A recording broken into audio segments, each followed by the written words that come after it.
estoy poniendo grabar. Ahí está, no sé quién me hizo notar, pensé que ya había activado. Bueno, muchas gracias, María Verónica. Como les decía, entonces, para que les quede claro, ¿sí? Si hay una disciplina que es importante en el ámbito del derecho internacional privado, es el derecho del consumidor. ¿Y por qué? Porque la figura del consumidor es una figura de carácter internacional. Si hay algo que somos las personas, y fíjense lo que les voy a decir, el único derecho que no duerme, que no se toma vacaciones, al contrario, cuando ustedes se van del país, están quizás mucho más vulnerables y en consecuencia la tutela que el ordenamiento jurídico les va a dar en su calidad de ser turistas va a ser una tutela reforzada. ¿Por qué va a ser reforzada? Porque justamente ustedes pueden estar en el ámbito de un estado donde no conocen la normativa, donde no conocen los usos y las costumbres, donde no conocen el orden público, y acá el orden público tiene incidencia del 100%. Y desarrollo la idea. En la relación jurídica de consumo, recién les decía que la importancia de la figura del derecho del consumidor es que somos consumidores las 24 horas del día, los 365 días del año. Y los efectos jurídicos en los contratos de consumo o en las relaciones jurídicas de consumo tienen efectos antes del nacimiento de la persona e incluso con posterioridad al fallecimiento de la persona. Pensemos, una mamá embarazada, ya ese bebé tiene derechos en cuanto a derechos sociales. Pensemos los beneficios que pueden surgir de la obra social y las obligaciones que puede tener esa obra social como prestataria del servicio. O pensemos en el ámbito del derecho internacional privado, todo lo que podría llegar a surgir en un vuelo internacional y todas las situaciones que se pueden suscitar en el ámbito de lo que puede ser un contrato de turismo, ¿sí? Pensemos el fallecimiento de una persona. Si hay algo que nosotros estamos viendo en nuestra disciplina es que existen situaciones después del fallecimiento de una persona que van a generar efectos jurídicos. Pensemos un contrato de tarjeta de crédito. Los efectos jurídicos que va a tener ese contrato aún después de fallecida la persona. Entonces, fíjense el dinamismo que tiene la relación jurídica de consumo, que va desde la prestación de un servicio de obra social hasta lo que puede llegar a ser la asistencia a un recital internacional. Fíjense el abanico de situaciones jurídicas que se pueden suscitar en el marco de una relación jurídica ius privatista. Por eso decía que si hay una figura que es internacional, es el rol del consumidor. El rol del consumidor que a su vez tiene o parte de una realidad desigual, ¿sí? El proveedor es un especialista, un profesional en la prestación de servicios que esté desarrollando o en la producción de bienes a la cual se dedica, mientras que el consumidor es una figura absolutamente profana, o sea, el consumidor desconoce, en el caso del turismo internacional, lo que les decía en un comienzo, desconoce la normativa, los usos, las costumbres, el orden público de otro estado, pero pensemos, si hablamos de una relación jurídica en nuestro país, pensemos que nuestra Constitución Nacional en el artículo 16 habla de la igualdad de todos los ciudadanos. Y acá estamos hablando de una relación jurídica donde no hay igualdad. Entonces, a fines de garantizar el derecho a la igualdad entre las partes, el ordenamiento jurídico ha generado una serie de institutos jurídicos protectorios para resguardar esa desigualdad estructural que existe entre el consumidor y el proveedor. Entonces, acá más que en ninguna disciplina, existe el orden público. Esta protección, esta defensa que yo les estoy señalando, no es una cuestión que la estoy expresando o verbalizando yo, sino se trata de una cuestión donde les dije en un comienzo, el paradigma que establece el Código Civil y Comercial de la Nación es de protección al consumidor. Lo mismo que ya había dicho tanto la Ley 24.240 en el ámbito interno y la Constitución Nacional en el año 1994 en su artículo 42. Y a su vez existen diferentes instrumentos normativos a nivel internacional. Entonces, acá, ¿qué dice nuestro código respecto a los derechos de los consumidores? Como ustedes sabrán, el derecho del consumidor está desarrollado, habla el artículo 1092 y 1093 al momento de referir qué es una relación jurídica de consumo, qué es un consumidor y qué es un proveedor.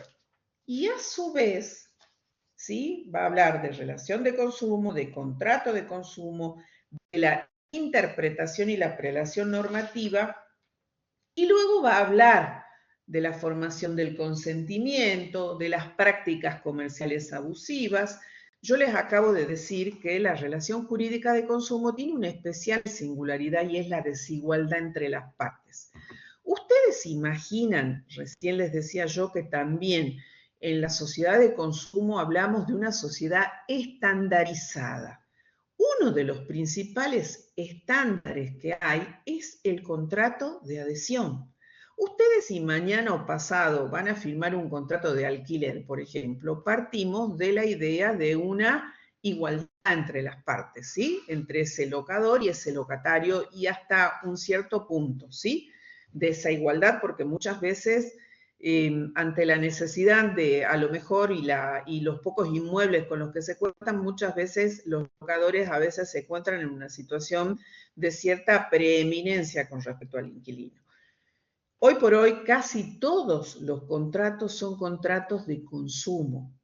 Entonces, por eso es importante que ustedes conozcan estas singularidades al punto tal de que se habla de un microsistema, que es el sistema de los derechos del consumidor. Y esa singularidad, como para que nosotros hablemos de un microsistema de protección y defensa que van a tener los consumidores, está dado básicamente por una cuestión de desigualdad entre las partes. Sí, ¿me levantaste la mano o no? Sí, perdón que Sí. interrumpa, quería aprovechar a hacerle una consulta con respecto a un artículo que leí con respecto a las locaciones tomadas como contratos de consumo, donde decía que se las considera un contrato de consumo cuando se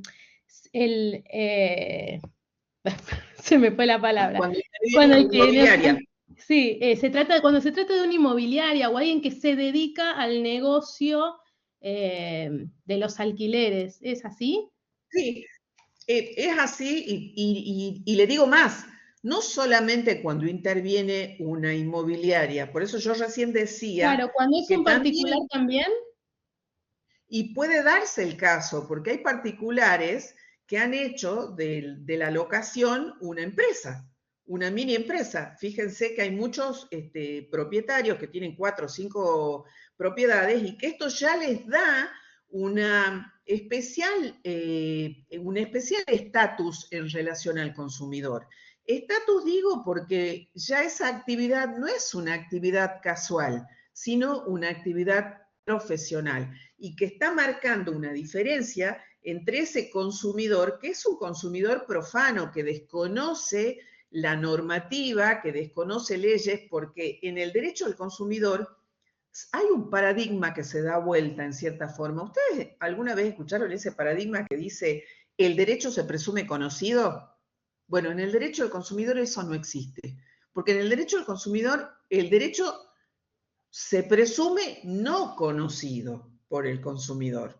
Entonces, justamente por eso es que existen todos estos institutos jurídicos protectorios para que Uno de ellos, el principal, el deber de información. El proveedor tiene la obligación de darle al consumidor toda la información correspondiente, ya sea el contrato que se tratara, ¿no? Porque podríamos hablar de un contrato de prestación de servicio turístico. Yo será que estoy muy con las vacaciones, pero pensemos, el servicio turístico tiene que tener información respecto de muchos aspectos, ¿sí? Depende qué incluya ese paquete a lo mejor que uno ha contratado y tiene que tener desarrollado cada uno de los aspectos que están comprendidos en ese paquete turístico, ¿sí? Que puede estar, en el cual pueden estar incluidos medios de transporte, puede estar incluido el hospedaje, puede estar incluido algunos aspectos, pensemos, turismo que se hace para ir a ver un recital, donde va incluida la entrada, donde van incluidos muchas veces de transporte, de un auto que vos podés rentar en el extranjero, para manejarte en el extranjero, para desarrollar, bueno, todos esos aspectos tienen que estar incluidos. Otra cosa muy importante en los servicios turísticos, los seguros, ¿sí? O sea, si vos viajas, hace poco tuve un caso de una persona, de una menor, que viaja al extranjero y sufre un robo. Y de repente ese servicio de turismo, esa agencia de turismo, no tenía contratado un seguro. ¿Y a ustedes les parece que es un aspecto menor? Yo creo que es un aspecto sumamente importante garantizarle seguridad al consumidor, sobre todo si es... Ahí voy con uno de los temas que quiero que abordemos hoy. Así como yo recién les decía que la garantía constitucional del artículo 16, que es garantizar igualdad entre todos los ciudadanos, fíjense qué notable acá, como también nosotros vamos a ver que dentro del universo de consumidores también tenemos consumidores particularmente más vulnerables que cualquier otro consumidor. Y les señalo ya colectivos de vulnerabilidad agravada.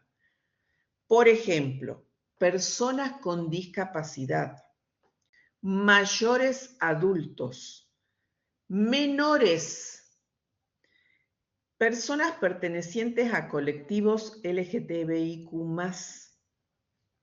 personas que pertenecen a pueblos originarios, personas turistas, personas que tienen situación, como yo les acabo de señalar, de una vulnerabilidad agravada. ¿Y qué pasa cuando estamos frente a una situación de vulnerabilidad agravada?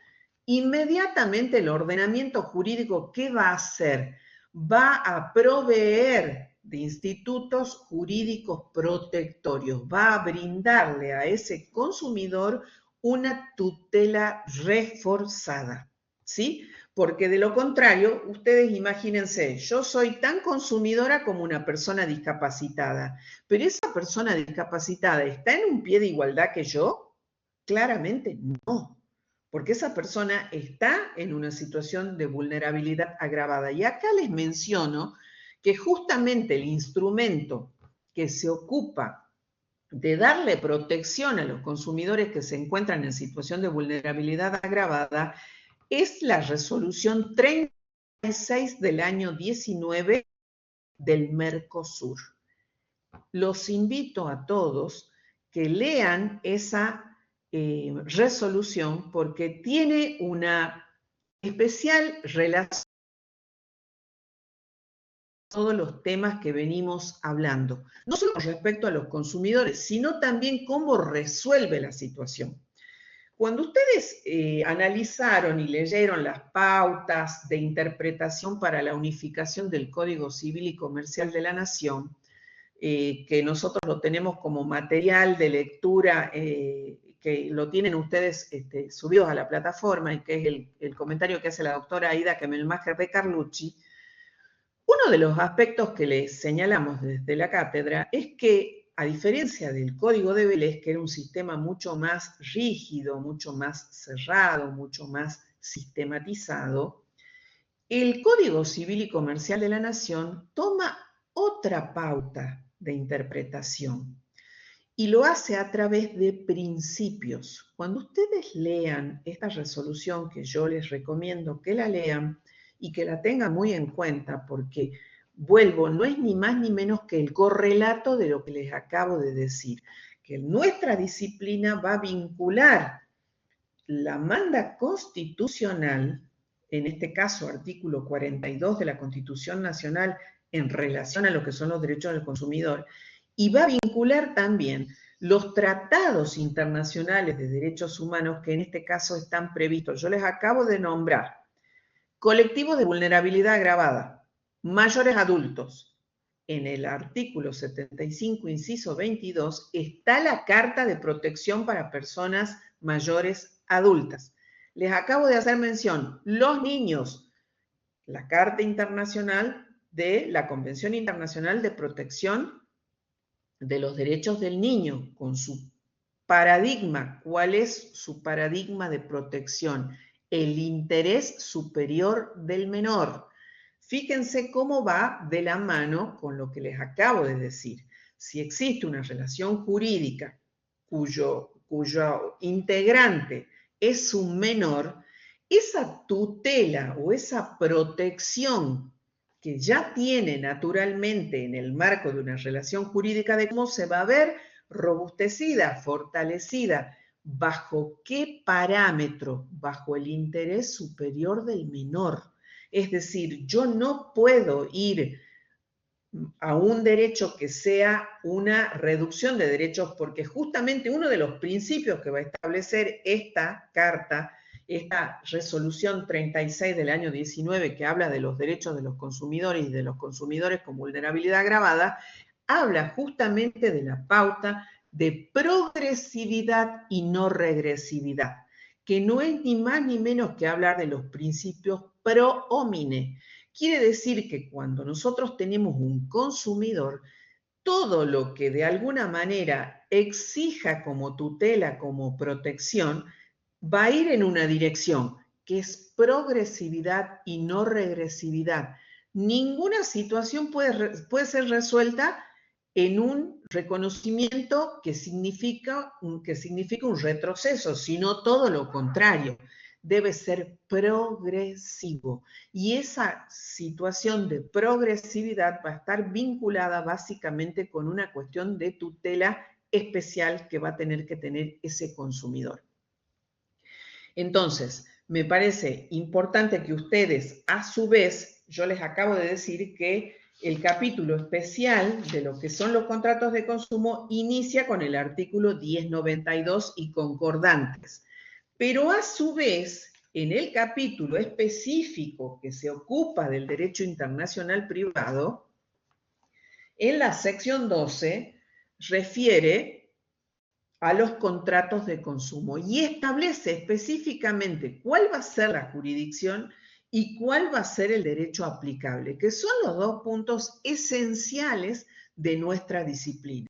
Porque justamente ustedes saben que la principal finalidad que persigue el derecho internacional privado es que justamente cuando se presenta un conflicto de leyes, donde pueden haber diferentes derechos llamados a regir en esa relación jurídica, ustedes deberán resolver, porque obviamente ustedes como operadores jurídicos pueden verse en una situación de esta índole. Entonces, ustedes se van a ir a lo que es contratos de consumo. Específicamente son dos los artículos que establece el capítulo del derecho internacional privado, el 2654 y el 2655. Entonces, para que les quede claro, cuando hablamos de los aspectos generales que vinculan a la calificación de lo que puede ser un contrato de consumo, nos tenemos que ir a la parte general, que empieza en el artículo 1092 y siguientes. Ahora, si yo tengo que resolver una cuestión que vincula directamente con la jurisdicción y el derecho aplicable, lo tenemos específicamente establecido en el artículo 2654 y 2655. Y acá me interesa que ustedes tengan muy en cuenta un aspecto que es muy importante. Ustedes han visto que hablamos de derechos privados constitucionalizados. Si hay un derecho privado que está constitucionalizado, es el derecho del consumidor. ¿Por qué? Lo ven visto, como se los acabo de decir, artículo 42 de la Constitución Nacional y los tratados de derechos humanos que tienen directa incidencia, tal cual como les acabo de explicar, en el contrato celebrado, por ejemplo, por un menor. Es decir, ¿ese menor es un consumidor? Sí. Y a su vez, ese consumidor es un menor. Con lo cual van a regir esas dos normas. Por un lado, lo que está diciendo el derecho de consumo en su particular mención de los artículos 1092 y 1093, y a su vez ustedes van a tener que considerar o exigir que se aplique la Convención Internacional de los Derechos del Niño, cuyo parámetro es el interés superior del menor. Es decir, que todo debe contribuir a ese parámetro, que es el interés superior del menor.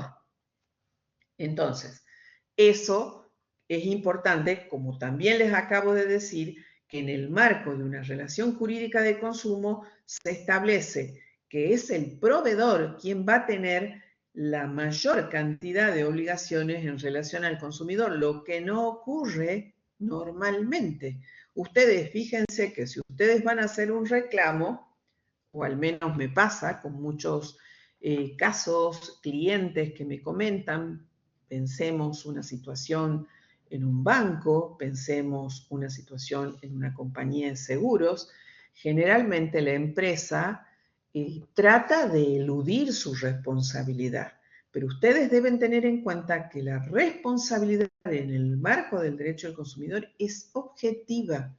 Es decir, en tanto y en cuanto yo acredite que existe una relación jurídica de consumo, automáticamente ese proveedor está obligado en relación al consumidor en virtud de la desigualdad que existe entre el proveedor y el consumidor.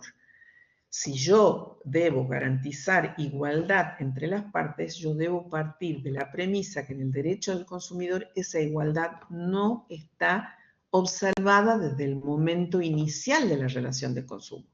¿Por qué? Porque es una relación básicamente asimétrica entre un profesional especialista de lo que puede ser la producción de bienes o servicios y entre un consumidor que es un profano, que desconoce absolutamente todo lo que vincula a ese acto de consumo o a ese contrato de consumo que puede estar generándose entre las partes. Pensemos, un contrato de consumo es un contrato que se puede consensuar.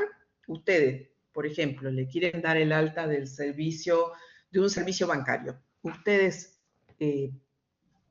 hacen mención a alguna cláusula, plantean, yo creo que a veces no les dan ni siquiera la alternativa de poner fecha de vencimiento, porque ya hasta viene impreso en ese formulario al cual ustedes adhieren. Y si ustedes no están prestando su consentimiento, porque ustedes también han estudiado que el consentimiento es uno de los elementos esenciales del contrato. Entonces, si yo voy a contratar un servicio y no me dan la posibilidad de consensuar nada, que yo delibere qué voy a determinar, qué va a ser más conveniente para mí, ustedes ven en un contrato de consumo caracterizado por ser un contrato de adhesión algún tipo de manifestación de voluntad por parte del consumidor? Claramente no. Entonces, frente a esa singularidad en que el consumidor está prestando, no digo consentimiento, sino simplemente asentimiento. Entonces, esto es lo que lo pone en situación de obligación y de cumplir con una obligación y de un deber que puede generar responsabilidad por parte del proveedor, es que debe informar todo y acreditar que ha cumplido con el deber de información, porque yo mañana como consumidora muy fácilmente podría plantear que no he sido informada en los términos que establece y vuelvo, acá les recomiendo, lean el artículo 42 de la Constitución Nacional y ese artículo les dice cómo tiene que ser la información. Y a ver si ustedes como consumidores, la información tiene que ser clara, oportuna, detallada, completa. Yo quisiera saber si ustedes como consumidores sienten que cuando están en el marco de una relación jurídica de consumo son informados en estos términos. Y para ser más específica aún, fíjense el artículo 1100 del Código Civil y Comercial de la Nación, profundizó más esta obligación y le dice que todo proveedor tiene la obligación de informar todo aquello que pueda ser relevante en el marco de esa relación jurídica de consumo. Porque como también les acabo de decir, en el marco del derecho del consumidor tenemos una inmensa variedad. Pensemos, un contrato de transporte, transporte que puede ser aéreo, terrestre, marítimo. Pensemos seguros, seguros de vida, seguros de responsabilidad contra terceros, seguro, hoy por hoy hasta te aseguran un celular, justamente porque uno de los aspectos más esenciales de un contrato de consumo es que la prestación del servicio o la adquisición de ese bien, bajo ningún punto de vista, puede dañar la seguridad del consumidor. Derecho que está mencionado en nuestra manda constitucional, artículo 42. Vuelvo a decirles, lo mínimo e indispensable es que todo proveedor mínimamente debe cumplir con lo que dice la manda constitucional del artículo 42. Y con respecto a lo que les decía recién respecto de los consumidores hipervulnerables o consumidores con vulnerabilidad agravada, vuelvo. Leer Resolución 36 del año 19 del Mercosur. ¿Sí? Entonces, nos vamos, que tenemos, por un lado, la Constitución Nacional, el Código Civil y Comercial de la Nación y los tratados internacionales de derechos humanos.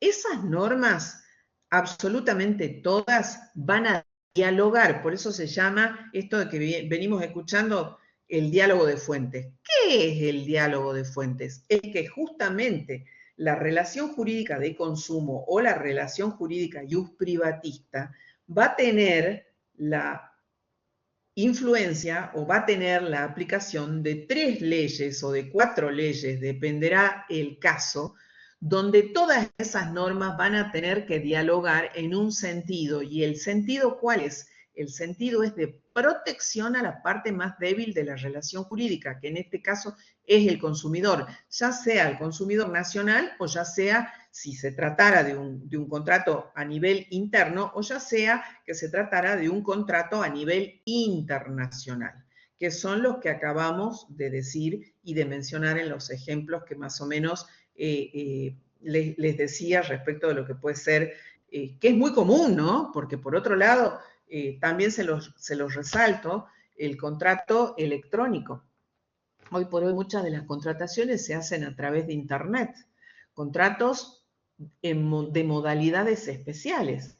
Fíjense lo vulnerable que está un consumidor frente al funcionamiento de los algoritmos. Ustedes fíjense que ustedes ya tienen un perfil, ¿no es cierto?, como consumidor de las redes sociales. Y en función de ese perfil les llegan ofertas. Les llegan ofertas de toda índole. Y justamente muchas veces ustedes están, el consumidor digital está muy expuesto a riesgos, a situaciones que justamente uno de los aspectos esenciales en el contrato de consumo es que el consumidor no sea lesionado en sus intereses económicos.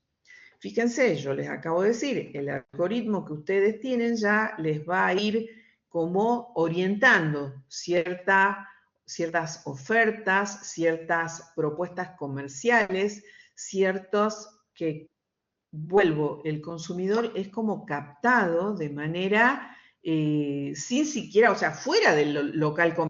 Ustedes no están yendo a un local comercial a buscar tal o cual producto, sino que desde su propia casa, en su computadora o en su celular, por el algoritmo que tienen, empiezan a recibir ofertas. No sé yo, de repente vos empezaste a buscar ofertas de viajes, ofertas de vuelos, y mágicamente te empiezan a llegar muchas propuestas que no son para nada mágicamente, sino que acá vuelvo, hay por un lado especialistas en la producción de bienes y en la producción de servicios, y donde muchas veces el consumidor inocentemente con un clic ya está adentro de una contratación que muchas veces no le da la posibilidad de defenderse frente a esa contratación que es mucho más cruda, mucho más salvaje de lo que puede ser que usted delibere, determine y se presente en una agencia de viajes donde ya hay un proceso elaborado respecto de la voluntad de querer contratar un servicio. Sin embargo, en los contratos electrónicos, vos sos captado, vos como consumidor sos captado por los proveedores. Entonces, en este sentido, uno de los aspectos esenciales en los contratos electrónicos y que el consumidor no lo sabe es que tiene derecho a arrepentirse y que el proveedor tiene la obligación de informar ese derecho de arrepentimiento que dura un plazo de 10 días. Ustedes por 10 días están protegidos. Entonces, si vos en 10 días te diste cuenta que suscribiste un contrato que no querías porque simplemente apretaste un botón, porque bueno, hay todo un sistema y hay una norma que específicamente así lo establece. Y si el proveedor no cumple con esa pauta, está transgrediendo normas que son de orden público, y con lo cual ustedes saben perfectamente que las normas de orden público tienen una nota esencial, y que es su imperatividad o su imposibilidad de saltearla, o su imposibilidad, o sea, son indisponibles para las partes. Quiere decir que las partes están obligadas a cumplirlas. Una de ellas es informar este derecho de arrepentimiento que tiene el consumidor. Por eso es tan importante que ustedes como operadores jurídicos sepan, porque van a tener muchos casos. Hoy por hoy se suscitan muchas situaciones, muchos conflictos de consumo. Entonces, saber a dónde tengo que ir, a dónde voy, primero que todo, a la Constitución Nacional. Segundo, o de manera concomitante, al Código Civil y Comercial de la Nación. Y ahí ustedes van a tener en el capítulo de modalidades especiales, creo que es 1110 el artículo que establece justamente este derecho de arrepentimiento, que va a ¿qué hace en cierta forma? Protege la voluntad del consumidor, porque el consumidor, como les acabo de decir, no hace un acto deliberativo para contratar tal o cual servicio, sino que en cierta forma es captado intempestivamente, de manera de sorpresivamente, sí, es 1110. En los contratos celebrados fuera de los establecimientos comerciales y a distancia, el consumidor tiene derecho irrenunciable de revocar la aceptación dentro de los 10 días de computados a partir de la celebración del contrato. Este articulito sí dice, si la aceptación es posterior a la entrega del bien, el plazo debe comenzar a correr desde lo último que se produce, es decir, si lo último que se computa el plazo desde que usted recibió el artículo que compró supuestamente en un contrato a distancia. Si el plazo vence un día inhábil, se prorroga hasta el primer día hábil siguiente. Las cláusulas, escuchen esto, las cláusulas, pactos o cualquier modalidad aceptada por el consumidor durante este periodo que tengan por resultado imposibilidad de ejercer el derecho de revocación se tienen por no escritas. Es decir, que el proveedor no podría poner una cláusula que diga lo contrario de lo que yo les acabo de leer. Entonces, eso es muy importante, por eso también tengan en cuenta que a pesar de tratarse de contratos privados donde las partes podrían a lo mejor acordar cuál va a ser la jurisdicción aplicable si surge algún tipo de conflicto, bueno, eso en el marco del derecho del consumidor está prohibido, porque todas sus disposiciones son de orden público. Y así como yo les acabo de leer que aquellas cláusulas que signifiquen una reducción de derechos o una pérdida de derechos para el consumidor se las tiene por no convenidas. Ustedes perfectamente pueden plantear que esas cláusulas son nulas. ¿Por qué? Porque transgreden el orden público. Bueno, yo con esto los dejo. Espero que les haya resultado clarificador el tema. Y creo, como les digo, consumidores somos todos, y conflictos de consumo y situaciones donde ustedes tengan que resolver estos conflictos de consumo por parte de clientes que eventualmente los contraten, se van a ver expuestos de manera muy cotidiana, porque es muy común este tipo de conflictos donde, vuelvo, la gente desconoce y muchas veces sus derechos son vulnerados porque existen cláusulas que establecen este tipo de cuestiones, que establecen que si hay una contienda, el consumidor no tiene derecho a nada. Fíjense que esto es todo lo contrario. Yo lo que les estoy diciendo es que el consumidor tiene derecho a todo. Es todo lo contrario de lo que le informan en su mayoría los proveedores, y básicamente porque acá hay una cuestión de contraposición de intereses. El proveedor no tiene los mismos intereses que el consumidor, sino todo lo contrario. ¿Sí? Hoy por hoy justamente por eso es tan importante que exista educación de consumo, para que el consumidor sepa qué derechos tienes, y obviamente si vos como consumidor empezás a hacer valer tus derechos, también en cierta forma vas a tener una incidencia en lo que es la regulación de la economía, porque el consumidor que ya advierte que hay un proveedor que tiene una conducta contraria a los derechos de los consumidores y que a su vez esa conducta lo torna poco competitivo con el resto de las empresas, porque lógicamente una empresa que compite adecuadamente, que cumple la normativa que establece el ordenamiento jurídico, probablemente tal vez te ofrezca un servicio que a lo mejor puede ser un poco más caro que el resto, pero el que te está vendiendo más barato está transgrediendo normativa de orden público. Entonces vos como consumidor ya empezás a tener una mirada diferente frente a ese tipo de proveedores. Por eso digo que el derecho al consumidor termina siendo un regulador de la economía, porque va a tomar o va a elegir aquellas empresas que efectivamente cumplen con el orden público de consumo, porque acá todas las normas de los consumidores son de orden público, es decir, son indisponibles para las partes. Fíjense la tremenda importancia que tienen los derechos de los consumidores, y los consumidores muchas veces no lo saben, desconocen estos aspectos, inclusive los propios operadores jurídicos. Me topo con muchos colegas que aplican aspectos del derecho civil al derecho del consumidor. Son disciplinas diferentes. Acá no hay igualdad entre las partes, no hay igualdad entre el proveedor y el consumidor, y eso singulariza totalmente el sistema en respecto a las obligaciones y respecto a la responsabilidad por parte de los proveedores.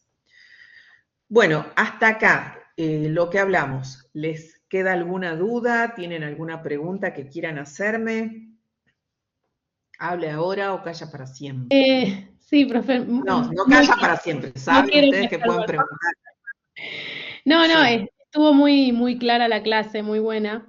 Yo quería preguntarle Gracias. si tiene alguno, no, por favor, al contrario, si tiene algún consejo o alguna sugerencia en cuanto a cómo preparar la materia para el final, no sé, con respecto a qué puntos reforzar. Yo lo primero que les digo es que sí o sí tomen en cuenta las pautas de interpretación, porque les va a permitir entender un poco el camino que se ha hecho respecto de nuestra disciplina y que ciertamente se condensa en la incorporación del derecho internacional privado en el Código Civil y Comercial de la Nación.